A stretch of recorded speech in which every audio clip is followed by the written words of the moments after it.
And I see what is really, I mean, just you weren't expecting this, but a tweet from Glenn Greenwald. Let me show you. Obviously, the co-founder of the Intercept, which is a pretty well-known, popular, independent outlet on the left, progressive, and he announced that he has resigned from the Intercept, saying the same trends of repression, censorship, and ideological homogeneity plaguing the national press generally have engulfed the media outlet I co-founded, culminating in censorship of my own articles. So he linked to, I guess, his explanation piece that he wrote in Substack. It's a long piece, but I'm going to read most of it, and we're going to go through it because I think it's very, very important to find out here what exactly happened and why this is so emblematic of the wider corporate censorship that's going on. But not only direct censorship, but corporate hijacking of the media. Obviously, Jen isn't on this stream. She's actually coming up, so we're going to be live tomorrow. And for a few days, we'll be live together. So I'm sure she's going to have thoughts of this. But Jen and I started Status Coup because we knew we would never, ever be able to do the in-the-field reporting that we believe needs to be done around the country on corruption, injustice, downtrodden communities at any corporate outlet. Hell, I was beginning, before I was fired from the Young Turks, I was beginning to be kind of reined back by the Young Turks on doing this in-the-field reporting. So we knew the trends of corporate media, and frankly, that independent media, or so-called independent media, was becoming more and more restrained. So let me read to you Glenn's piece, and we'll get into it. There's still some unknowns here, so we will share Glenn's version of the story and go from there. And keep pressing that like button. Super chats are welcome. The like button is right under the live stream. So this Glenn starts out his piece. Today, I sent my intention to resign from The Intercept, the news outlet I co-founded in 2013 with Jeremy Scahill and Laura Poitras, as well as from its parent company, First Look Media. The final precipitating cause is that The Intercept's editors, in violation of my contractual rights of editorial freedom, censored an article I wrote this week, refusing to publish it unless I remove all sections critical of Democratic presidential candidate Joe Biden, the candidate vehemently supported by an all New York-based Intercept editors involved in this effort at suppression. The censored article, based on recently revealed emails and witness testimony, raised critical questions about Biden's conduct. Not content to simply prevent publication of this article at the media outlet I co-founded, these Intercept editors also demanded that I refrain from exercising a separate contractual right to publish this article with any other publication. So according to Glenn, not only did they refuse to publish it at the Intercept, but they refused to allow him, according to his contract, the right to publish it elsewhere. I had no objection to their disagreement with my views of what this Biden evidence shows. As a last-ditch effort to avoid being censored, I encouraged them to air their disagreements with me by writing their own articles that critique my perspectives and letting readers decide who is right, the way any confident and healthy media outlet would. But modern media outlets do not air dissent, they quash it. So censorship of my article, rather than engaging with it, was the path these Biden-supporting editors chose. The censored article will be published on this page shortly. My letter of intent to resign, which I sent this morning to First Look Media's President Michael Bloom, is published below.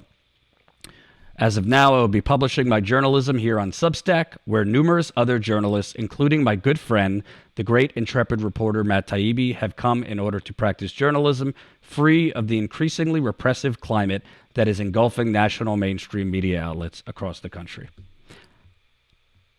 This was not an easy choice. I am voluntarily sacrificing the support of a large institution and a guaranteed salary in exchange for nothing other than a belief that there are enough people who believe in the virtues of independent journalism and the need for free disclosure who will be willing to support my work by subscribing.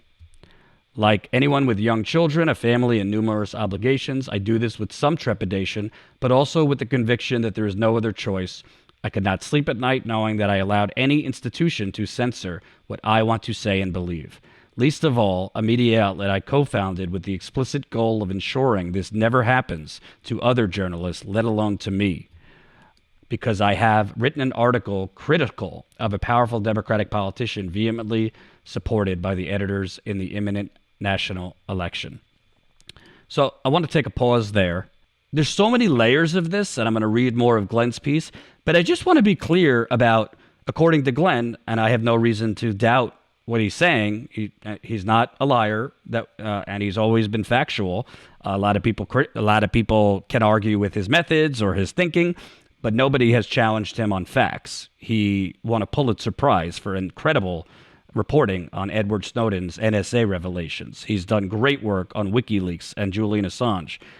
So nobody could challenge that this is not somebody who would lie about what happened.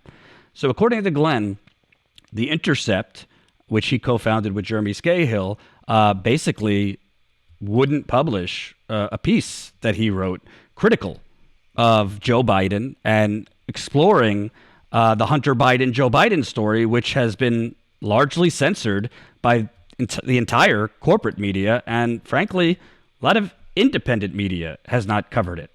And to its basic root, let me just tell you what to its basic root, because here at Status Coup, we have been very critical of the censorship of this story.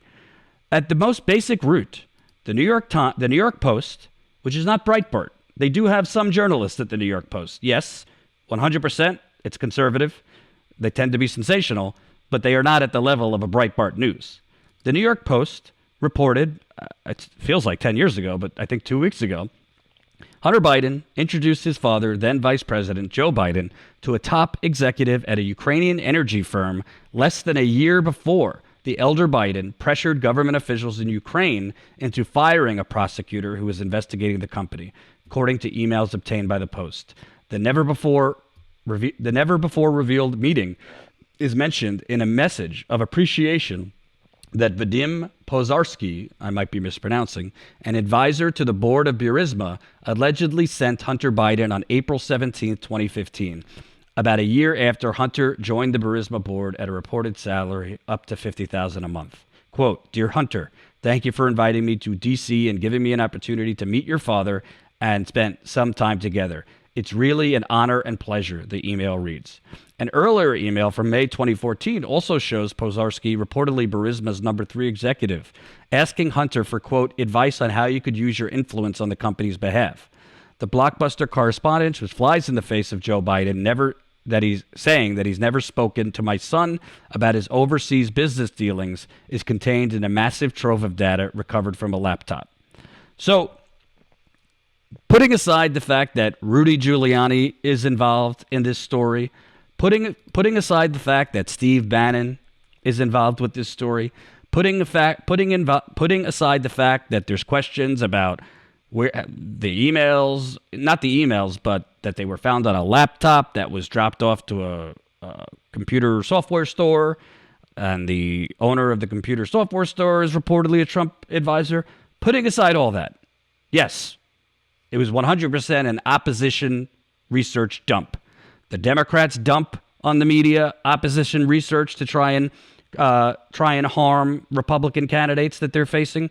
The Republicans strategically dump, including very, very, nefarious and, not so savory figures like Rudy Giuliani. They dump opposition research. And clearly, Rudy Giuliani, Steve Bannon, and Trump, who, as reports have shown, very much wanted this story out in the final weeks before the election, thinking it would be some type of smoking gun to damage Biden. Clearly, this was an oppo dump on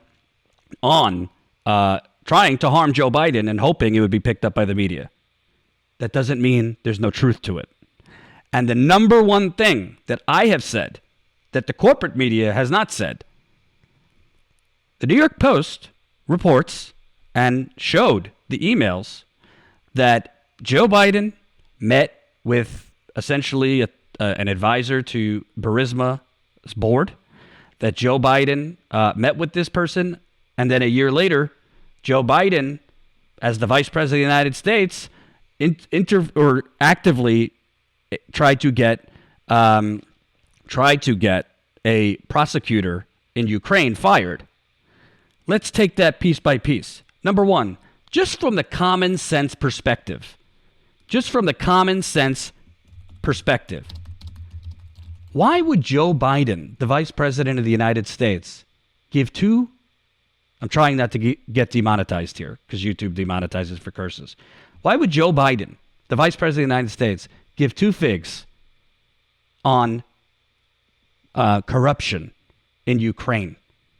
He doesn't care about corruption in the United States. He's part of the corruption. And this is coming from somebody who wants Donald Trump to lose. But let's keep it real. Joe Biden is part of the United Corporations of America. We live in the United Corporations of America. Joe Biden is a servant to Wall Street, the fossil fuel industry, big pharma, big real estate. Why would Joe Biden care about a corrupt prosecutor in Ukraine? That's the first red flag that corporate media never even asked. But most importantly, and I assume Glenn and the story that the Intercept wouldn't publish, which he says is going to be published, he's going to self-publish it soon, ask this question, I assume, because it's a basic question, why Joe Biden's campaign never definitively came out and said, I never met, or Joe Biden never met with this Ukrainian Burisma executive.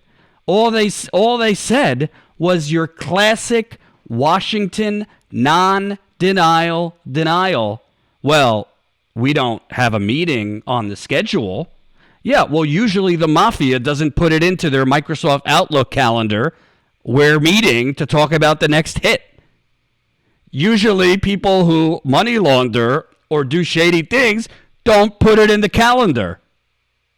So why I'm explaining this and why it's important in terms of Glenn resigning, there's legitimate questions that the corporate media has refused to answer. There's legitimate questions that the corporate media has refused to ask or investigate because now it's 5 days, but when this story came out, it was 2 weeks before, because it was 2 weeks to the election, and frankly, they don't want to harm Biden. Hope you enjoyed that last video. Hop on over to statuscoup.com where you can sign up for our email list and become a member for as low as $5 to $10 a month.